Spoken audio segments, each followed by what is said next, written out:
16th item on the agenda, the bond resolution for the Waterfront Resiliency project design, so that we don't keep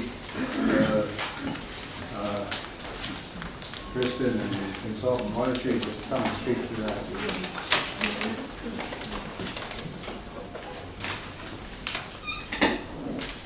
What's the name of the item? Because I don't count 16. Called authorization of bond for On the next additional page. design funds needed for the Kingston Waterfront Resiliency project. It's down towards the end of your packet. It wasn't on the original, That's, yeah.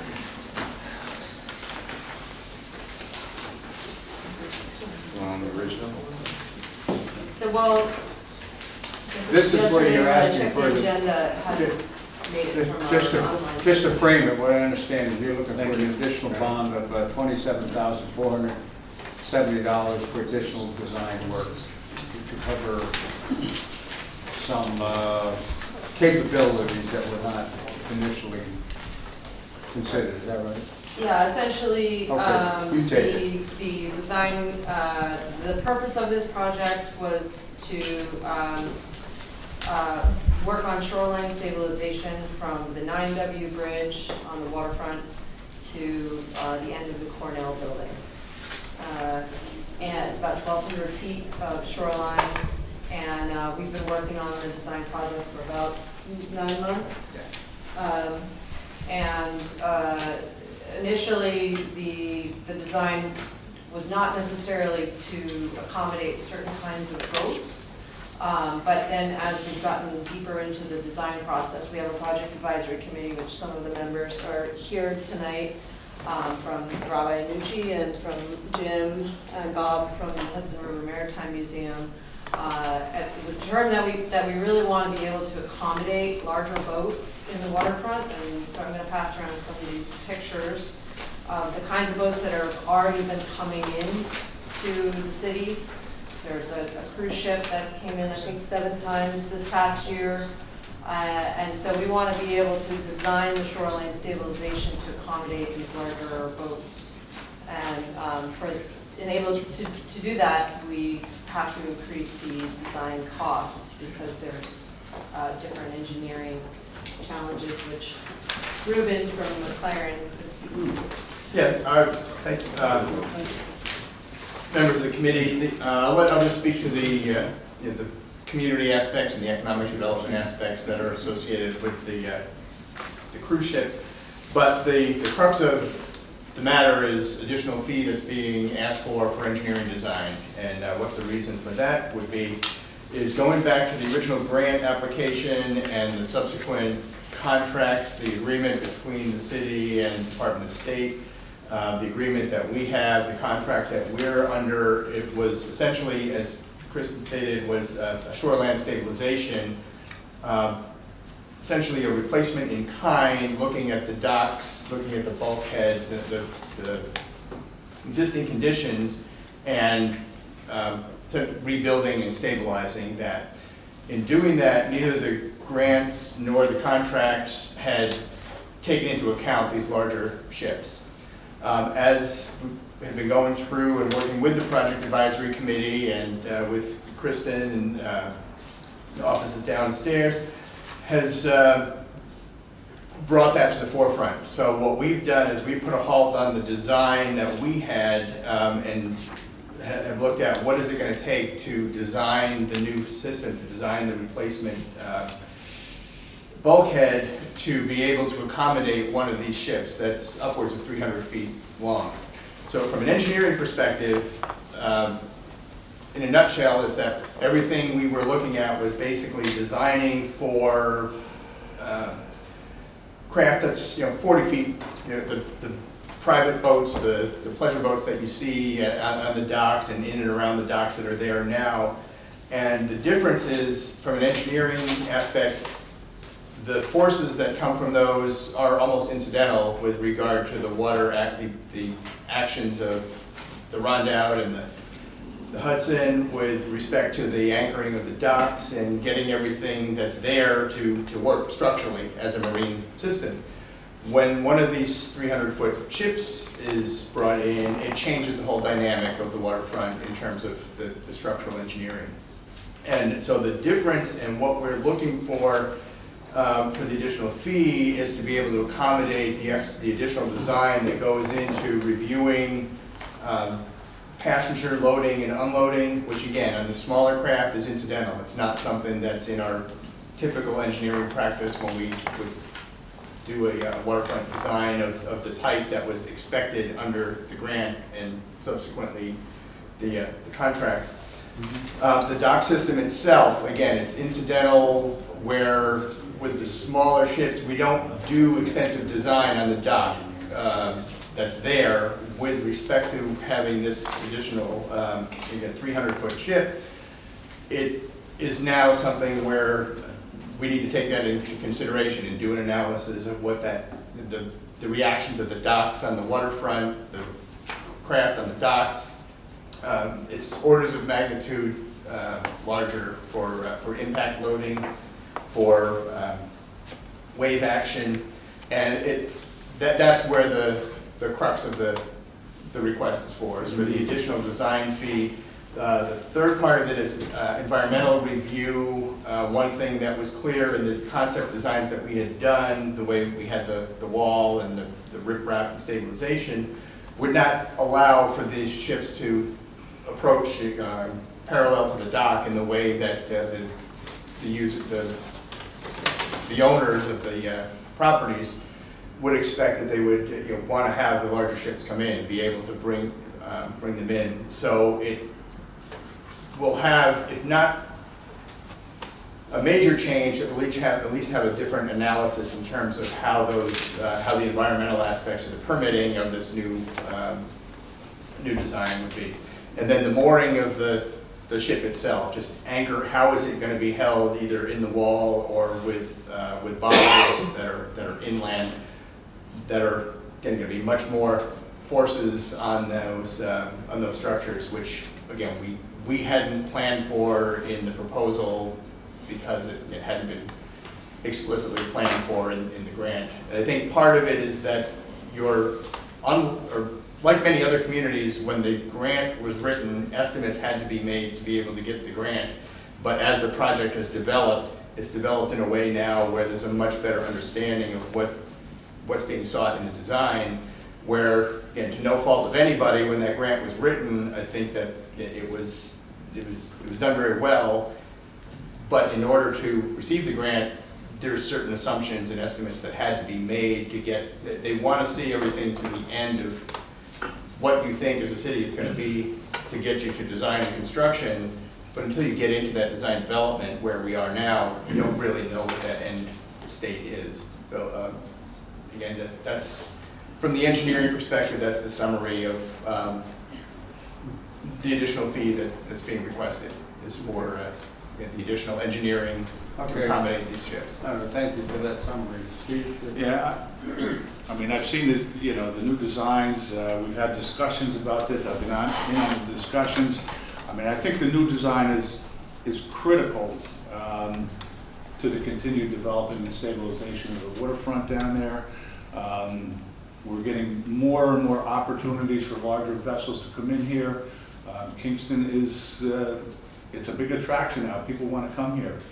We have some opportunities down the road to bring in some vessels. I don't know how many of you folks were down there when the Viking ship were down there. Anytime there's something like there were thousands of people down there to see this. Everybody stands to benefit from something like this. The maritime, I mean, it's going to be great for them, for all the businesses downtown. I mean, this is really going to help the overall development. I'm really in support of this. I'm glad that the administration is behind this. We talked about the designs, and of course, money is usually everything. We wanted this design originally, but we had to pay for it. So, I mean, I really think this is money well spent. Yeah, Patrick? I don't know if the Hudson Maritime Museum would be able to say a few words, or Rob to Just real quick, because you got a hell of an agenda tonight, and I appreciate that. So, so this is not, as you saw, that's why we wanted to give Kristen the pictures, because this is not something that's going to happen in the future. We've had over 25 cruise ships coming in every year to the city docks. This year, we were surprised. Normally, the ships were 145 to 175 foot. We had one 200-footer. This one's almost 270 feet long, and it's 5 stories high. And the reason that they come to us is because when the 9W bridge went in, it's too low for these guys to get down to the city docks. So these boats have to stop before the bridge, and so we've been acting as the city's cruise ship terminal for at least probably 10 years. And when we first started this, it was like 9 boats a year. We're up to 25 now, and the boats are getting larger. People don't want the small 145-footers. So again, this is not, I don't want to say pie in the sky, but this isn't what's going to happen. This is what's happening right now every year. So we think it's important that this design change be accommodated, and we're glad to see that there's at least some enthusiasm to get that done, because it'll make a huge difference for us. If I can, Jim Spurrier with the evening. Just want to add to that. The 25 is interesting because it's actually, it's higher than that. The 25 is just the cruise ships this year alone, this past year. And the schedule is already established for this coming year. And it's going to be about the same. Hopefully it's going to increase a bit. But the 270-footer was in here 14 times. And they come in, it's interesting because they've got multiple ships. And one may be a little bit more, one may be 250, but they come in, and in a given week, we'll have one in there at the beginning of the week. It'll leave in the evening, the next day or the day after, another one comes in. We had 1 week, we had 3 in 1 week, and that's just the larger ones. We had 10 of the smaller ones. If you saw the photographs in there, they come in between June and all the way through the year. And again, we'll get a couple of them in a given week. The count this year was approximately 25 of the cruise ships. We still have the larger craft that come in, both tugboats and sailing vessels. Often they're in the 100-foot range as well. And I do want to, just a couple of things I want to point out too. In terms of improvements, we've made a lot in the last couple of years. In fact, to bring the larger ships we had to. We actually have some of the larger bollards that were approved by American cruise ships, which are inland. That to do might be some modification necessary for that, but that was done just to accommodate them, and it worked very well this year. The bulkhead is critical, but I just want to suggest too, I don't think that it has to be a continuous bulkhead at this design. Even in our own area, we may not have to accommodate our entire waterfront with this heavier design. We know exactly where we do need it. Ideally, it would be nice to have our entire frontage on that, but there's also areas under this contract that don't require that. So I think it really becomes, the engineering is one thing, but when it comes down to a point of contract, documents, and bidding, then it's got to be looked at very carefully. Where do we need this heavier design? The lighter design is very suitable in other locations. So someone should keep that in mind. Thank you. Bob? Just very briefly, because I know we have a tight agenda. Historically, large boats came into the roundabout. 150 years ago, we had 275 footers like the Mary Powell and other boats. And now, I see this as an absolutely fabulous opportunity for the city, because we don't really know how many boats we can accommodate here, because everybody knows how many we can't accommodate. But we've got this fabulous waterfront. We're the only deep water protected harbor on the Hudson River north of New York City. And what I see is also some design changes in these boats, where a lot of them are floating timeshares. And it just, I mean, the amount of money that these people carry in their wallets when they get off those boats, we want them to spend it in Kingston. It's a fabulous thing.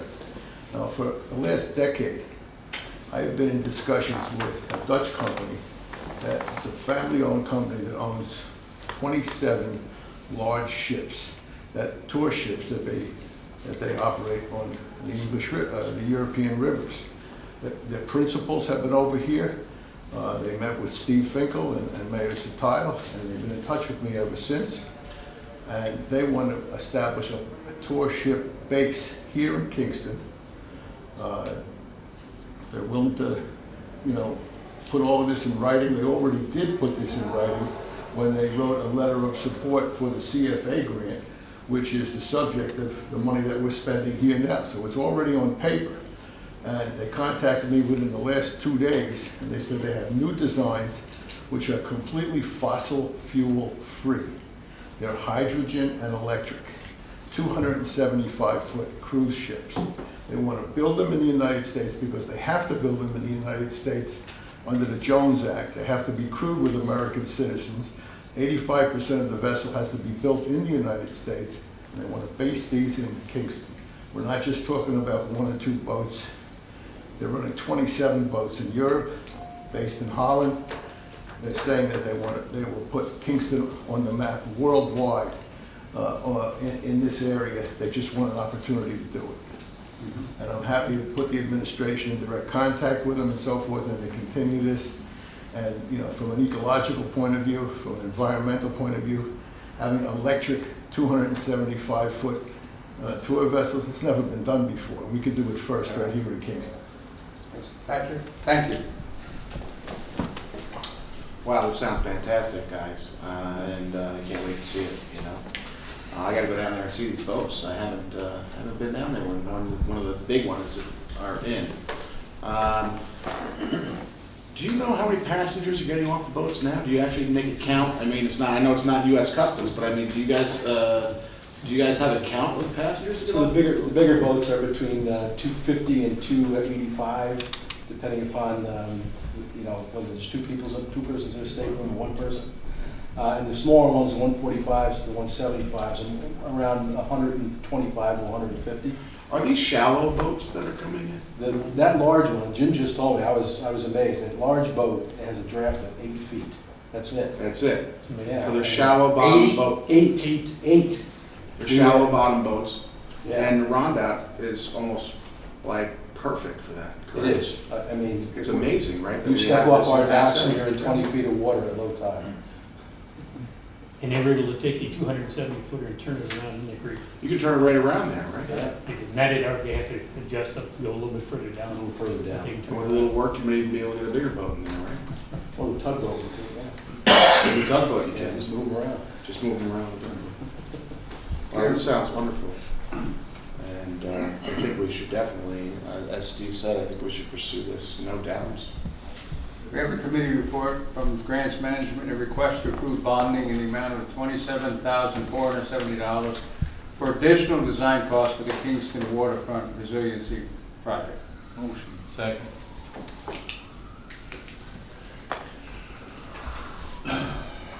Okay, all in favor? Aye. Opposed? I have one more question for you guys. Besides beautiful Kingston Yard, where else are these boats stopping? Where else can they stop? Can they stop at Hudson? I mean, does Hudson have a spot they can stop? I mean, where are they going? What's Yeah, I the, have the same question. where's I the, know- are they going to Albany? I mean, where's the next beautiful spot? The American Constitution, I know, has a 7-day cruise that they do in the fall, and I think that's the one where they came through in October, and they started in New York City, they come up with a stop in the midway, then they go to Albany, and then they stop each night on the way back. I know they're in Hudson, I don't know, I know they do like 6 stops. You go on the Kingston is American Cruise Lines, click on the Hudson River, they change them every year. Sometimes every Are couple. these the big boats? Yes. Yeah. But they're shallow. Yeah, believe it or not, and they don't need to be where we are. You could put a very, you know, deep hole. How deep is that mouth of the river end? Right there, the Rondout, sorry, the creek. Inside the channel? Yeah. 18, 20 feet? 20 feet at the shallow, some places Better than 50. that, yeah. Near the bulkhead? Like I said, if you Near the bulkhead? You jump off our bulkhead, 18 feet down. you go 18 feet down. I chartered it myself with a vessel that had a depth finder, and we cruised about 10 foot off the bulkhead. It runs about 18 feet at medium tide. It's awesome. Awesome. Yeah, no, there's nothing that we could bring up the Hudson River that we couldn't accommodate here. You know? Really? Yeah, that's amazing. Almost anything you could accommodate Yeah. there, if you had the just wherewithal to get this Okay. done. Yeah, but we get fixed keel boats that come up, sailboats. So I need some water. Thank you, it's an exciting topic, I'd like to talk about it for another hour, but I think we need to move on. Thank you for, Museum. And we thank you. yeah, Thank you guys. Thank you. Can I make one sentence? One sentence, yeah. I've been working on That's a the short one. waterfront for 16 years. In the last few years with the current administration, everything has happened. I've been working with the administration, with the Smart People Administration, with Reuben Hull and his crew, and everybody else involved, and it's just absolutely, it makes everything worthwhile. It's just a really smart people, and I just take off my hat to everybody. It's just really great what's happening now. Okay. Thank you for that. Okay, and thank you for coming tonight. Thank you. Thank you all. Kristen, Thanks. let's move